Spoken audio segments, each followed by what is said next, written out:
Seja bem-vindo ao canal Banquete do Rei. Eu sou a Irager Malheiros e hoje nós iremos abordar o capítulo 18 do livro do Gênesis.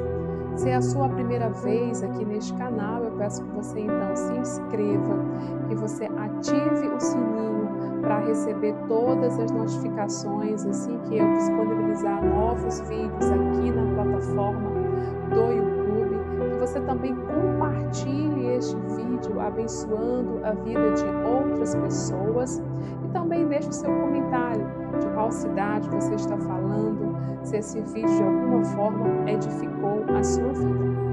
Pois bem, abra a sua Bíblia no livro do Gênesis, capítulo de número 18. Pegue a sua Bíblia impressa. Sabe, eu amo manusear a palavra do Senhor, tocar nela assim, abraçar, apertar com muito carinho, com muito amor, com muito zelo. Então faça isso, pegue a sua Bíblia impressa, nós faremos a leitura do capítulo de número 18. Diz assim, logo no verso 1, depois apareceu-lhe o Senhor nos carvalhais de Manre, estando ele assentado à porta da tenda, quando tinha aquecido o dia. Depois de quê? Nós vimos lá no capítulo 17, no nosso último encontro, que esse capítulo ele se encerra exatamente no momento em que Abraão pratica aquela ordem dada pelo Senhor de então efetuar a circuncisão, que era cortar o prepúcio que envolvia então o órgão genital masculino. A partir de então, aquele homem que tivesse praticado a circuncisão estaria fazendo parte do povo de Deus, deixando bem claro que era um sinal de que aquela pessoa se submetia à vontade do Senhor.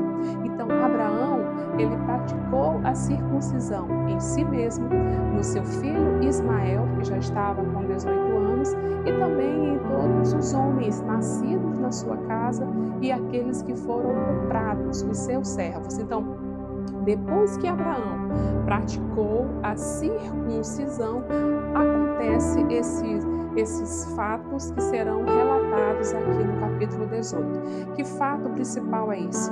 Apareceu-lhe o Senhor. Onde que estava Abraão? Abraão estava lá nos carvalhais de Manre, ou de Mambré, e ele estava assentado lá na porta da sua tenda. Estava lá sentadinho, quando então ele tem essa visita, a visita de 3 varões. Nós vamos ver isso no verso 2, diz assim, e levantou os olhos e olhou. Quem que levantou os olhos? Abraão. E eis 3 varões estavam em pé, junto a ele. E vendo-os, correu da porta da tenda ao seu encontro e inclinou-se à terra. Então, Abraão, ele estava sentadinho lá na porta da sua tenda, que ficava nos carvalhais de Manre, quando ele recebeu a visita de 3 varões. Eram 2 anjos e um deles, o próprio Senhor, numa espécie de teofania. O que é teofania? É a manifestação do próprio Deus em forma humana. Então, Abraão, ele vê ali os 3 varões e ele reconhece de imediato que um deles se tratava do Senhor. E aí, o que Abraão fez? Ainda no verso 2, vendo os 3, correu da porta da sua tenda e inclinou-se em terra. Qual era o horário em que Abraão teve essa visita desses 3 varões, sendo um deles o próprio Senhor? Na hora mais quente. Na hora mais quente do dia, então ao meio-dia, quando Abraão provavelmente estava ali já cansado, porque o enfado é muito grande nesse horário, no horário mais quente do dia, e foi nesse horário que o Senhor o visitou. Então isso traz uma informação tão linda para nós, tão preciosa para nós, que o Senhor, ele nos visita o tempo todo, inclusive nos momentos mais difíceis, nas horas mais quentes da nossa vida. Então, se você está enfrentando uma grande dificuldade na sua vida, tenha certeza, você não está sozinho, você não está sozinha. O Senhor, Ele está te visitando nesse momento mais difícil, nesse momento de dor. E Abraão, então, corre ao encontro daqueles 3 varões e ele se inclina, ele se joga em terra em uma atitude de adoração, porque ele reconheceu que dentre aqueles 3 varões, 2 se tratavam de um anjo e um deles era o próprio Senhor. Agora, lembre de algo muito importante.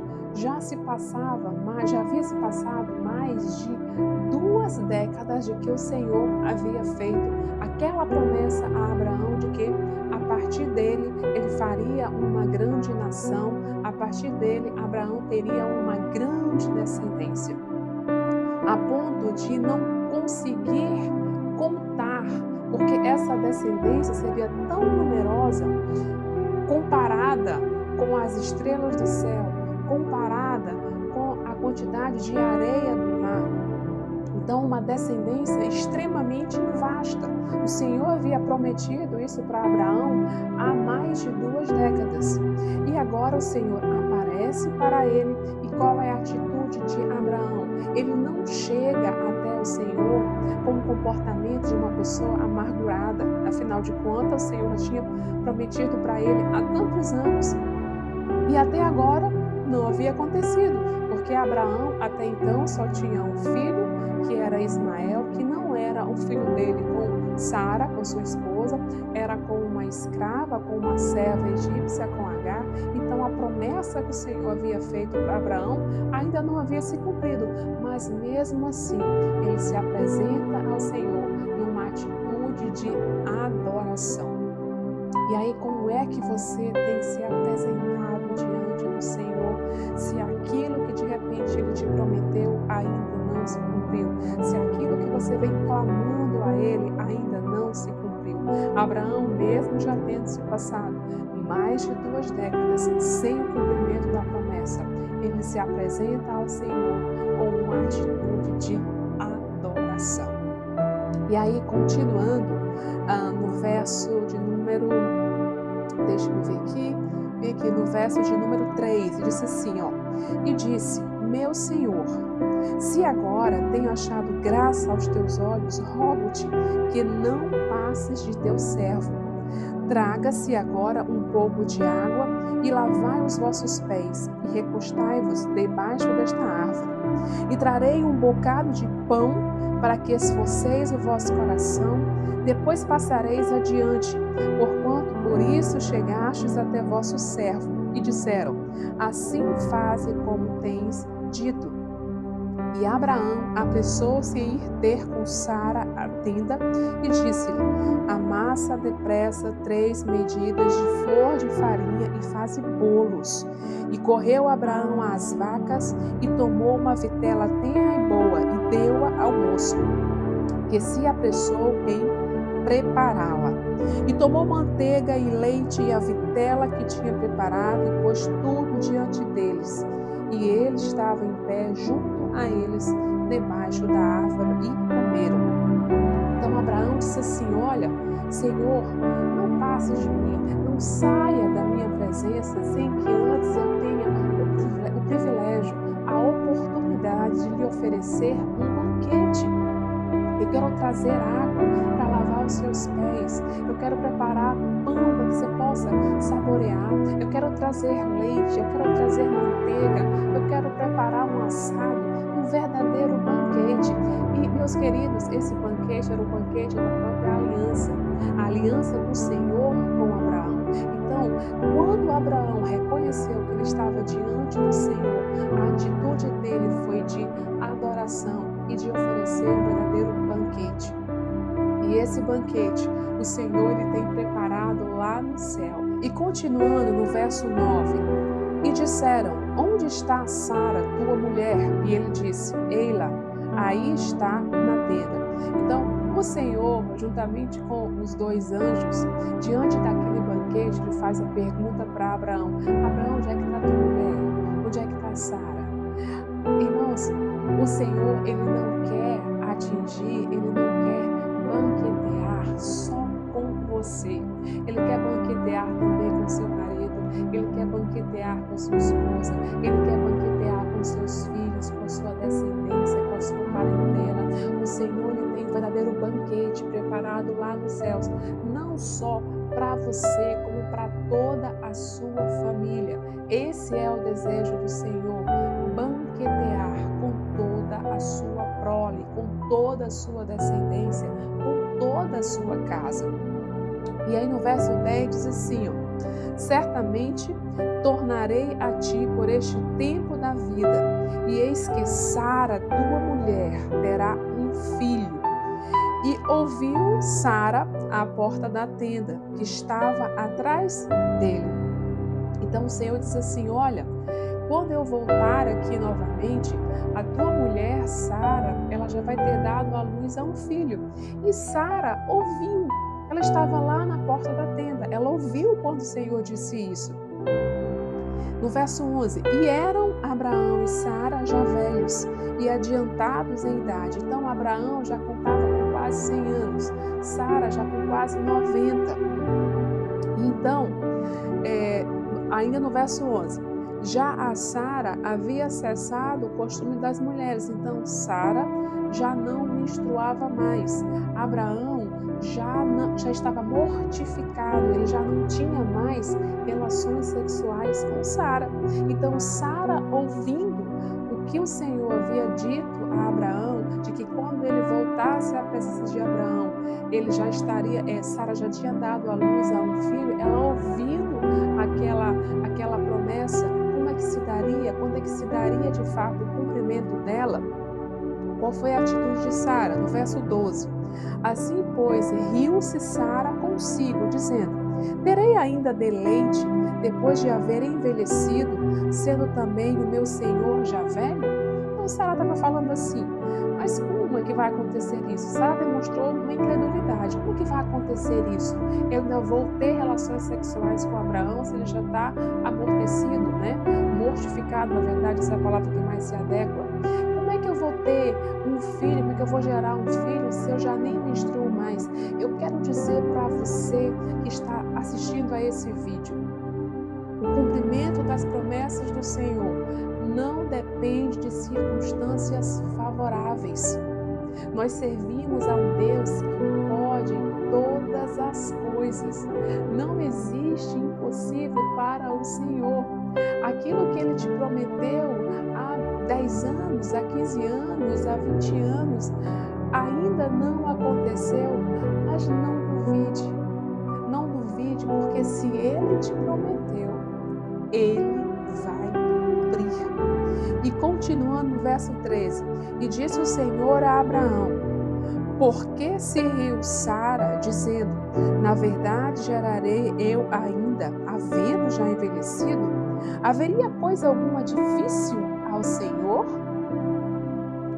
Ao tempo determinado tornarei a ti por este tempo da vida, e Sara terá um filho. Então, o Senhor diz assim para Abraão, Abraão, tem alguma coisa difícil? Será que há algum impossível para Deus?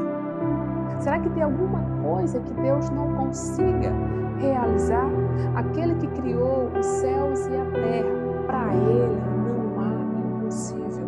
Não há nada nem mesmo difícil para Deus. Então, se não há nada difícil para Deus, se não há nada impossível para Deus, não importa a causa hoje que tem tirado o teu sono, que tem roubado a tua paz, que tem te inquietado, não importa, porque nenhuma situação adversa consegue se manter em pé diante do poderio do Senhor.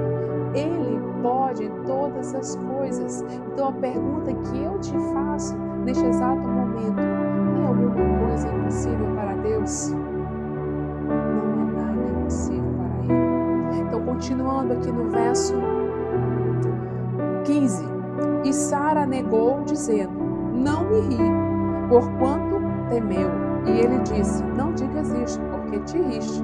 Então Sara, diante do Senhor, ela disse, não, eu não ri não. Aí o Senhor fala para ela, você riu sim, você riu, não negues isso. E levantaram-se aqueles varões dali e olharam para a banda de Sodoma, e Abraão ia com eles, acompanhando-os. Então, depois daquele banquete, eles levantaram e estavam a caminho de Sodoma. Os três estavam a caminho de Sodoma. E disse o Senhor, ocultarei eu a Abraão o que faço? Então o Senhor estava por fazer algo que iria atingir as cidades de Sodoma e Gomorra.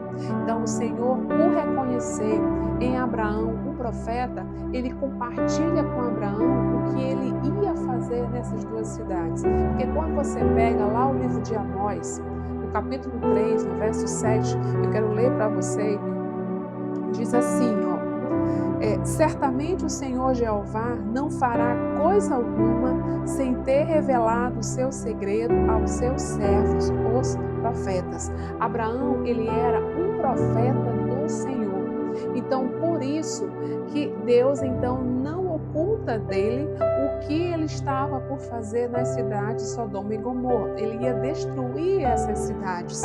E aí, continuando, visto que Abraão certamente virá a ser uma grande e poderosa nação, e nele serão benditas todas as nações da terra, porque eu o tenho conhecido que ele há de ordenar a seus filhos e a sua casa depois dele, para que guardem o caminho do Senhor, para agirem com justiça e com juízo, para que o Senhor faça vir sobre Abraão o que acerca dele tem falado. Ele estava dizendo o seguinte, eu sei que Abraão vai ensinar a sua descendência a andar no meu caminho, a andar segundo a minha justiça, segundo o meu juízo, porque pensem bem comigo o seguinte, nós precisamos ensinar a nossa descendência o caminho do Senhor.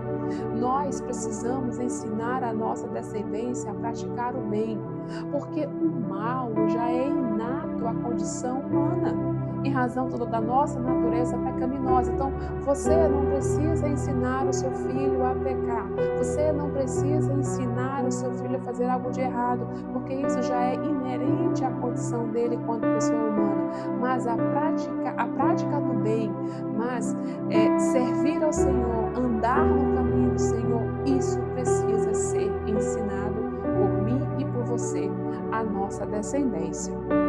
No verso 20, disse mais o Senhor, porquanto o clamor de Sodoma e Gomorra se tem multiplicado, e porquanto o seu pecado se tem agravado muito. Então o Senhor estava falando, olha, essas duas cidades, bem aí, Sodoma e Gomorra, elas estão em uma prática, as pessoas que ali moram estão em uma prática grandiosa, alarmante, assustadora, de comportamentos pecaminosos, e o clamor está chegando até mim dessa prática. Então essa já era a justificativa, a razão pela qual o Senhor iria destruir aquelas duas cidades. No 21, descerei agora e verei se com efeito tem praticado segundo este clamor que é vindo até mim, e se não, sabê-lo-ei. Então viraram aqueles varões o rosto dali e foram-se para Sodoma, mas Abraão ficou ainda em pé diante da face do Senhor. O Senhor então fala para Abraão o que estava por vir, o que iria atingir aquelas duas cidades. Os dois anjos seguem adiante, mas Abraão continua ali na presença do Senhor. E ele tem uma atitude misericordiosa, uma atitude que diz muito para nós. A atitude de Abraão foi, e chegou-se Abraão dizendo, destruirás também o justo com o ímpio? Se porventura houver 50 justos na cidade, destruí-lo-ás também, e não pouparás o lugar por causa dos 50 justos que estão dentro dela? Então Abraão começa a interceder pelo povo de Sodoma e Gomorra, porque lá naquela cidade estava Ló, que era sobrinho de Abraão, com a sua família. Então ele começa a interceder diante do Senhor, olha Senhor, o Senhor vai destruir aquela cidade, vai colocar todo mundo no mesmo bolo? Então, justo com ímpio. Então, se houver ali justo com ímpio, todo mundo junto, o Senhor vai destruir mesmo assim? Você vai ter a mesma medida de tratamento, mesmo havendo justos naquela cidade? E ele ainda continua a argumentação. Se lá houver 50, se houver 50 justos, mesmo assim o Senhor vai destruir a cidade, vai destruir os justos junto com os ímpios, com aqueles que não servem a ti? E ele ainda continua, porque o Senhor fala para ele assim, não, se eu encontrar 50 justos, eu não vou destruir a cidade. Aí Abraão vai e diz, ó, e se lá o Senhor encontrar 45 justos, o Senhor vai destruir aquela cidade? Ele diz, não, se eu encontrar 45 justos naquela cidade, eu não vou destruir. E Abraão não desiste, ele vai e continua. E se lá tiver só 40, o Senhor vai destruir? O Senhor, não, 40 eu não vou destruir. E Abraão ainda insiste, e ele diz assim, e se lá tiver 30, só 30 justos, o Senhor vai destruir? O Senhor diz, não, não vou destruir. Abraão insistentemente, e se lá tiver 20, vai destruir? Não, não vou destruir. Se lá tiver só 10, o Senhor vai destruir? E o Senhor diz, não, pelo amor aos 10, eu não vou destruir. Então, Abraão intercedeu. Esse é um versículo que nos dá respaldo para que nós possamos, assim como ele, interceder por aqueles que estão necessitando, interceder diante do Senhor pela nossa família, pelos nossos vizinhos, pela nossa cidade, pelo nosso país. Esse é um versículo que nos dá margem a agirmos com atitude misericordiosa e clamarmos diante do Senhor por aqueles que estão, então, necessitando da misericórdia de Deus. Essa foi a atitude de Abraão. E aí, continuando, e foi-se o Senhor quando acabou de falar a Abraão, e Abraão tornou a seu lugar. Então, esse é um versículo extremamente lindo, extremamente poderoso. Nós acabamos de ler o versículo onde fala que Abraão começou a interceder, e essa intercessão, ela começa bem aqui no verso 23, então é um versículo que nós precisamos guardar aqui na nossa mente, tá? Que nós podemos e devemos de fato interceder. E um outro versículo poderoso, ainda do capítulo 18, é esse que fala aqui no verso, deixa eu localizar aqui para você, para que você nunca mais esqueça a grandiosidade desse versículo. Diz assim, que é o versículo 14, haveria coisa alguma difícil ao Senhor? Então, não importa a causa hoje que você está enfrentando, não importa a causa que hoje você está vivenciando, não importa o gigante que hoje se apresenta na sua vida, se é um problema na sua família envolvendo seu casamento, se é um problema envolvendo as suas finanças, se é alguma patologia, algo que foi diagnosticado pelo homem, que eles estão dizendo, não tem mais jeito, acabou, esse é o fim, não tem como tratar, é incurável. Não importa hoje a muralha que se levanta na sua vida, eu quero que você tenha em mente esse verso 14 do capítulo 18 do livro do Gênesis. Não há impossível para Deus. O Senhor te abençoe grandemente.